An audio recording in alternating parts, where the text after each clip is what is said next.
Tujuan pembelajaran. Yang pertama, menjelaskan pengertian komunikasi bisnis.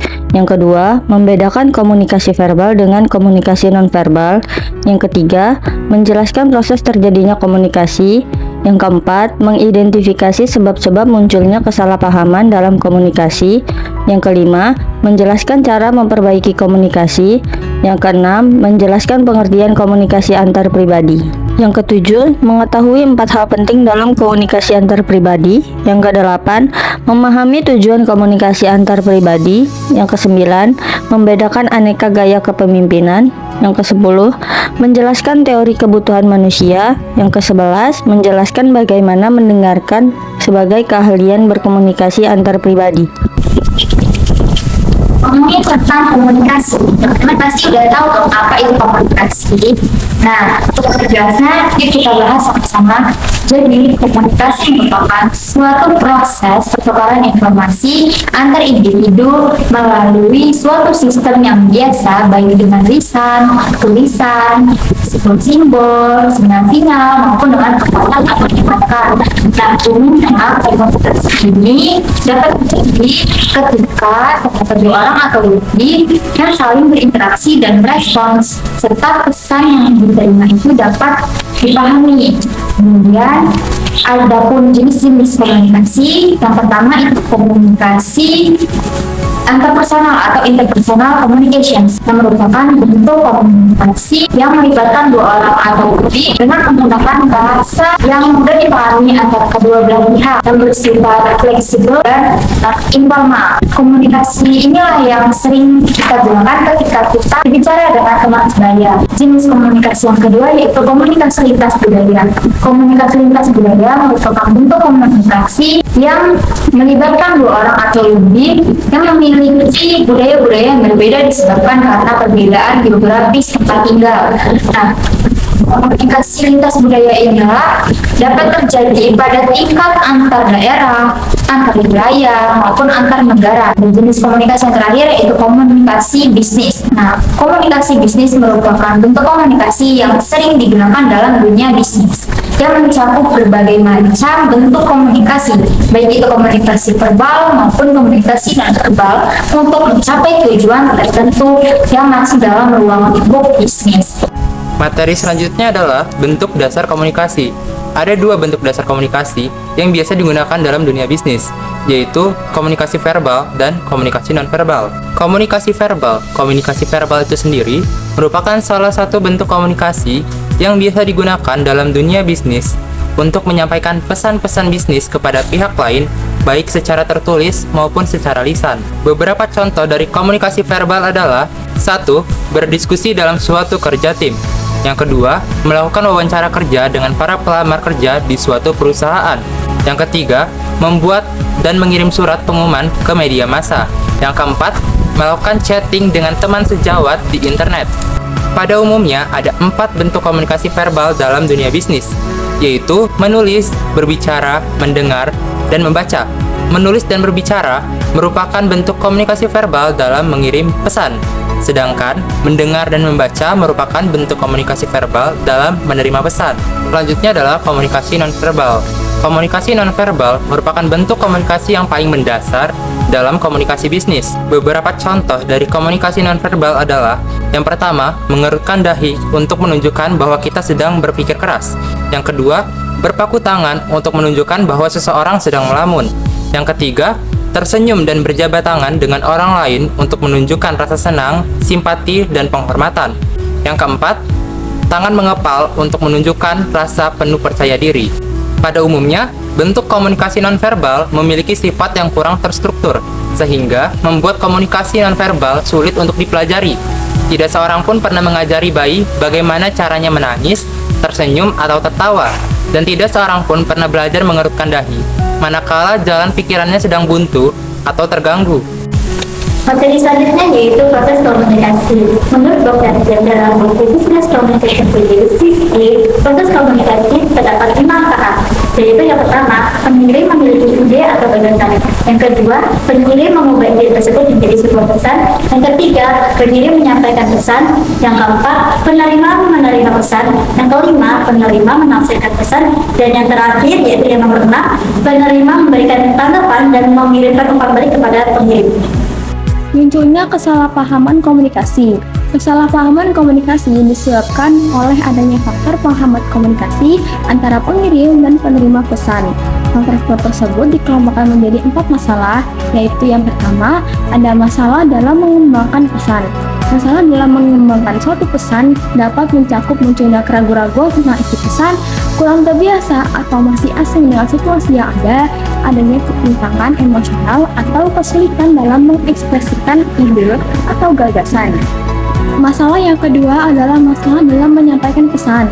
Masalah dalam penyampaian pesan ini yang paling jelas terkait dengan sarana fisik untuk berkomunikasi.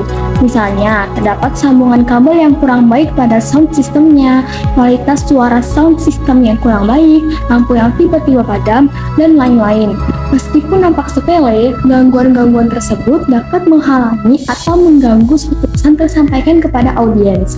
Yang ketiga, ada masalah dalam menerima pesan.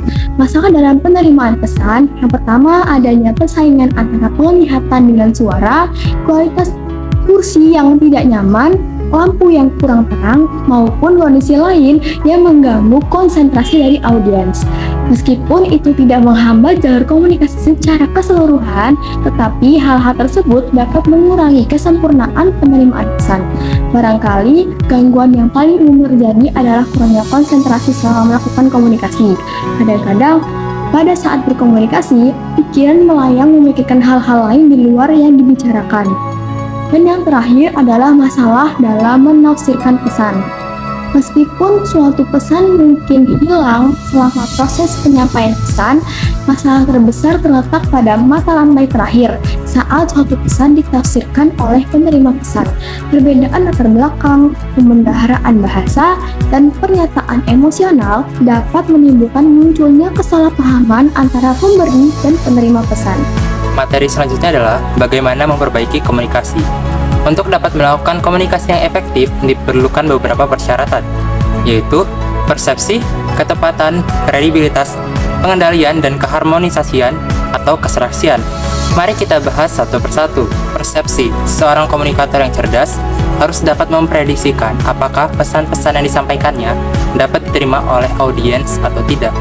Apabila prediksinya tepat, audiens akan dapat membaca dan menerima tanggapannya dengan benar. Ketepatan. Supaya komunikasi yang dilakukan mencapai sasaran, seorang komunikator perlu mengekspresikan sesuatu sesuai dengan apa yang ada dalam kerangka berpikir yang telah dibuatnya.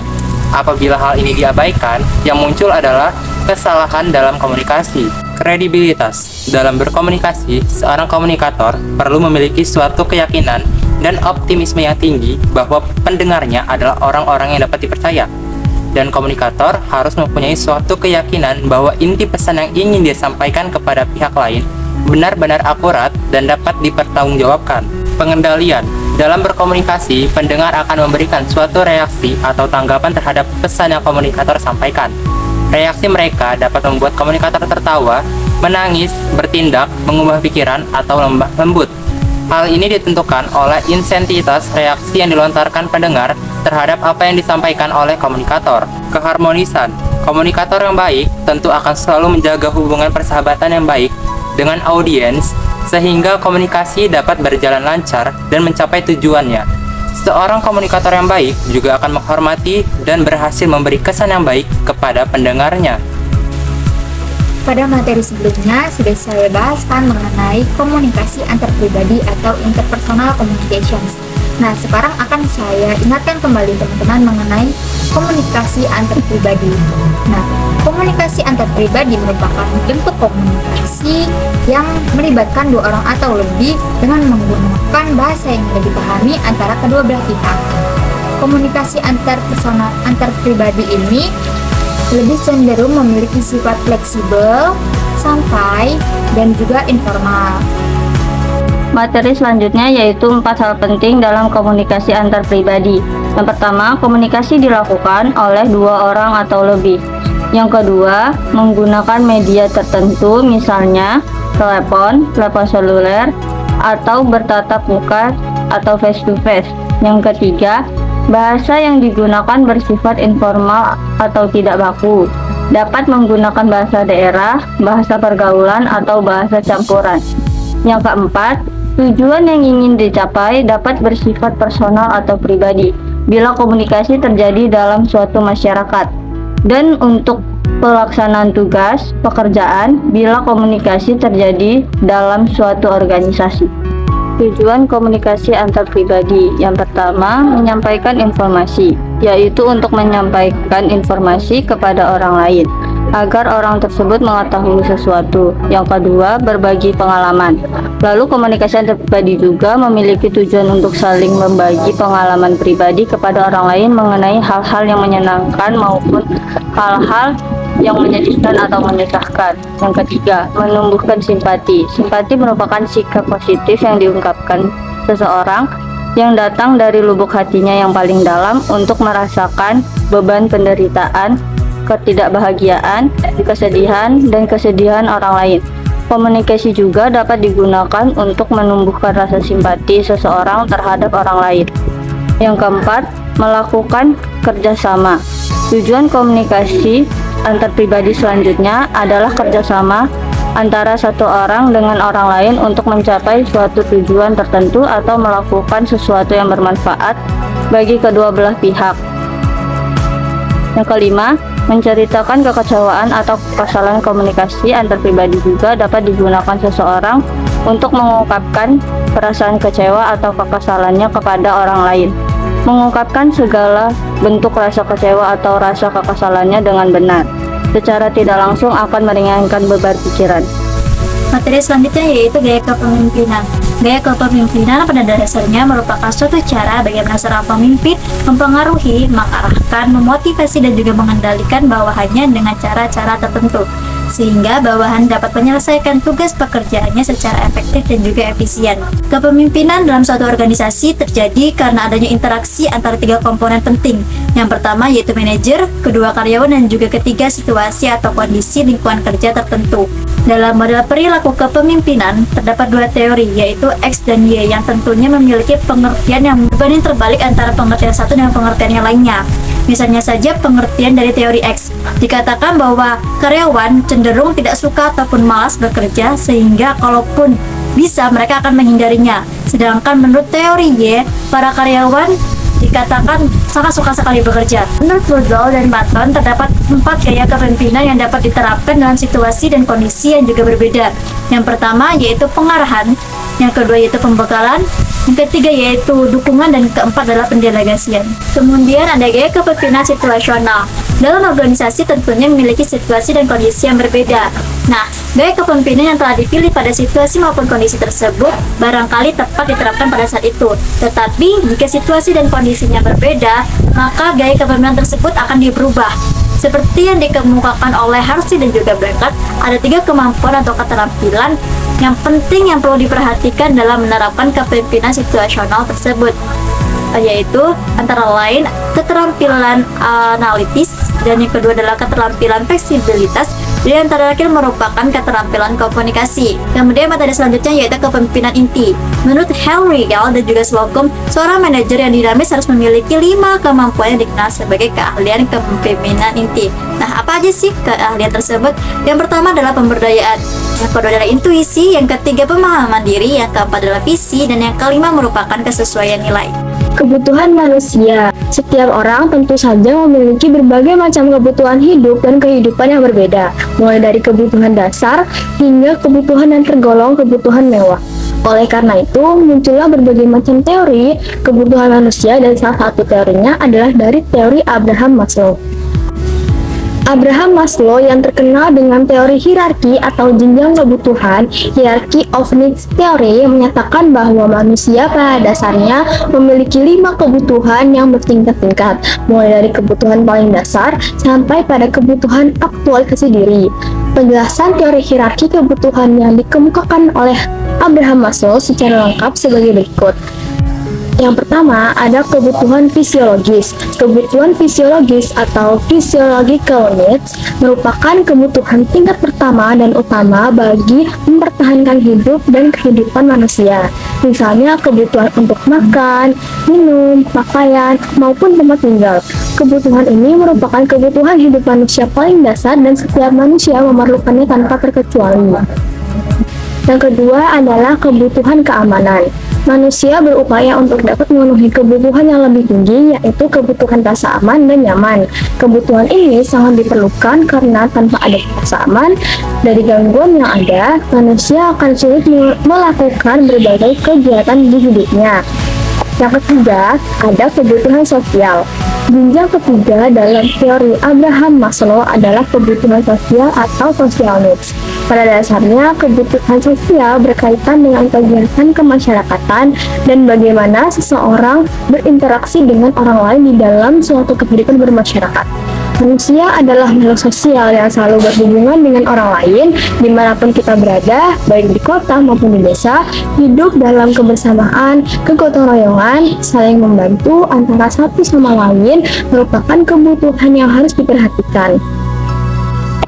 Yang keempat, ada kebutuhan status. Kebutuhan manusia akan status atau status need berkaitan dengan pengakuan, penghargaan, kedudukan, dan tingkatan sosial di masyarakat. Manusia ingin diakui, dihargai, dan dinilai segala kegiatannya di dalam masyarakat. Status seseorang dalam suatu masyarakat dapat diukur dari tingkat keimanannya, kebangsawanannya, keilmuannya, jabatannya, atau kekayaannya. Yang terakhir adalah kebutuhan aktualisasi diri. Kebutuhan ini merupakan tingkatan kebutuhan tertinggi menurut Abraham Maslow. Dalam hal ini, yang ditekankan adalah bagaimana seseorang mampu mengaktualisasikan dirinya dalam berbagai kegiatan yang mampu menumbuhkan satu kreativitas, inovasi-inovasi baru, maupun mampu menunjukkan sikap kearifan dan kebijaksanaan dalam mengambil suatu keputusan-keputusan penting dalam suatu organisasi. Materi selanjutnya adalah mendengarkan sebagai keahlian antar pribadi. Kegiatan mendengarkan orang lain merupakan kegiatan yang sudah sering kita lakukan. Dalam komunikasi antar pribadi, kegiatan mendengarkan suatu percakapan dengan orang lain merupakan bagian penting dalam memahami suatu pesan yang disampaikan oleh orang lain. Dalam hal ini, istilah mendengarkan bukanlah kegiatan yang statis, tetapi kegiatan yang dinamis, yang merupakan kegiatan mendengar secara aktif percakapan dengan orang lain yang dituntut adanya konsentrasi secara penuh dan tidak terpengaruh oleh faktor-faktor pengganggu dalam suatu percakapan tersebut. Kebiasaan sebagai pendengar yang efektif akan menghasilkan beberapa hal yang positif.